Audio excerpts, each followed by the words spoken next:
Welcome to Omni Tales, where every tale, every genre is in one place. Shh, settle in, story seekers, let's dive right in. The Whitlock family came to America chasing a dream. From the crowded streets of Yorkshire to the unbroken wilderness of the New World, they carried their faith, their tools, and their 5 children into the dense, whispering forests of Pennsylvania. The trees stretched so tall and endless the sky was only a memory. The forest smelled of damp moss, pine, and secrets. At first, the Whitlocks thought it was paradise. The boys fished the rivers. The mother baked bread over an open hearth. But the youngest, Sarah, barely 5 years old, spoke often of shadows.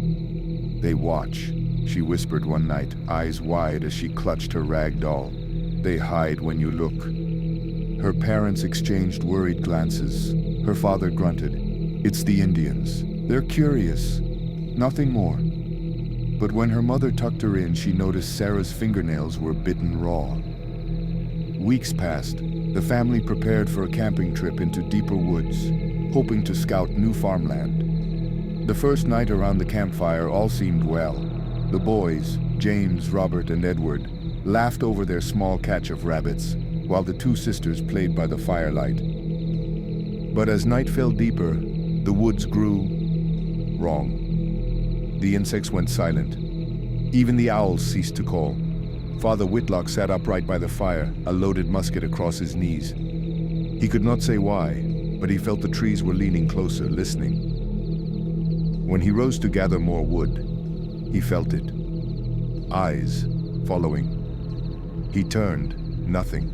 He turned again, still nothing. Yet in the corner of his vision, something darted. A tall, spindly shadow slipping behind a trunk. Too quick, too smooth. His heart pounded. He forced himself back to camp. He did not sleep. By the 3rd day, unease settled into his bones. The family's tools began to vanish. An axe left leaning on a stump, gone by morning. The skins they'd hung to dry were ripped down, claw marks shredded through leather.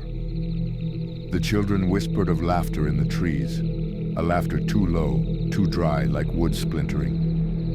Sarah cried at night, saying, "It's following, the tall one."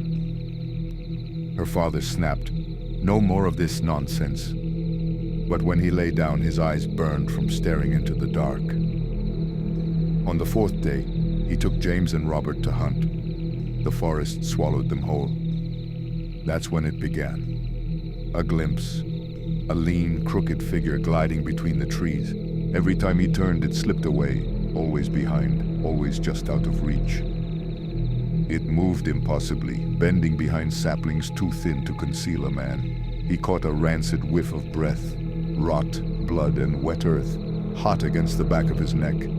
When he spun, there was only emptiness.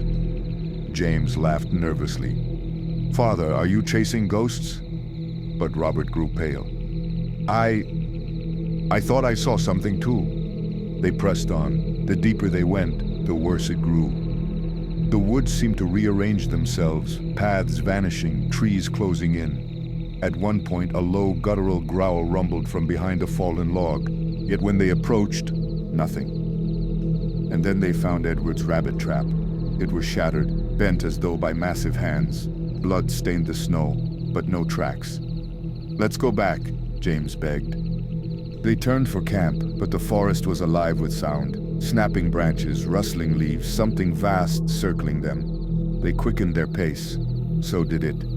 When they stopped, so did it.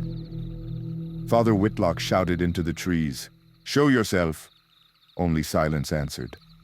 Silence so deep, even the boys' breaths seemed too loud. By dusk, they staggered back into camp, but one was missing. Edward, the 3rd son, never returned. His small satchel was found torn open at the edge of camp. His footprints led into the woods and simply ended. That night, the family huddled in terror. The children wept. Their mother whispered prayers, and their father sat rigid, musket across his lap, eyes darting at every shadow. And there, on the very edge of the firelight, something moved. A gaunt, elongated figure, its limbs twisted wrong, its head tilting with inhuman curiosity. The moment his eyes focused on it, gone. but the smell lingered. The breath of the unseen predator brushed against their fire. By dawn, Father Whitlock's face was hollow, his eyes ringed black from sleepless terror. He understood now the stories whispered in the colonies, of the hide-behind, the phantom that stalks men, never seen head-on, always in the corner of the eye. A creature that feeds not only on flesh, but on fear. And as the family gathered their meager belongings to flee the cursed woods, the father knew the truth. The hide-behind was still there, waiting, and it would never let them leave. The forest beyond the creek, Leshy. Vince hated crowded campsites. Every summer it seemed the woods grew smaller, filled with noisy families, barking dogs, the stink of gasoline lanterns. So this time, he and Clara kept going, past the familiar trails, past the picnic grounds, past the laughter of strangers. They walked until the air grew still and damp, until their boots sank in moss that swallowed sound. The sun slanted differently here, colder, weaker, slipping through the trees like frightened fingers. That's when they crossed the old creek. The bridge was no more than rotting planks, and on a leaning post hung a sign, letters half carved, half rotted. "Do not pass." Clara hesitated. "Maybe we shouldn't," but Vince only laughed, squeezing her hand. "It's perfect. No one around for miles." So they crossed. The forest changed. The trees grew closer, branches like ribs arching overhead, blotting out the sky. The air thickened. Every sound, every step, every breath seemed too loud. They set camp near a ring of ancient pines. Vince gathered wood. Clara arranged the tent. That's when the man appeared. Not from the path, there was no path, but from between two trees, as if the bark itself split and let him through. He was tall, his frame wiry, his beard matted with moss and leaves. His clothes were strange, homespun, tattered, like something from an old painting, centuries out of place. His eyes were the worst of all, pale, gleaming, too sharp, too knowing. "Strangers," he rasped. His voice was like wind through dead branches. "Why do you trespass?" Vince bristled. "It's public land." The man tilted his head, bird-like, unnatural. "Public?" He chuckled, low and hollow. "This forest is not yours. It was mine before your fathers were born, and mine after your bones rot." Clara's heart hammered. She whispered, "Let's just leave." But the man only asked questions about their names, about their home, about why they had come so far. Each question felt wrong, words twisted, not quite human, like language borrowed and bent. Finally, he stepped back into the dark, his form dissolving among the pines. But his last words clung like frost. "Spare the beasts, harm none, or something greater than me will come hunting." And then he was gone. Clara begged Vince to heed the warning, but hunger gnawed, and he had brought his rod. That evening he sat by the creek and caught 3 glistening fish.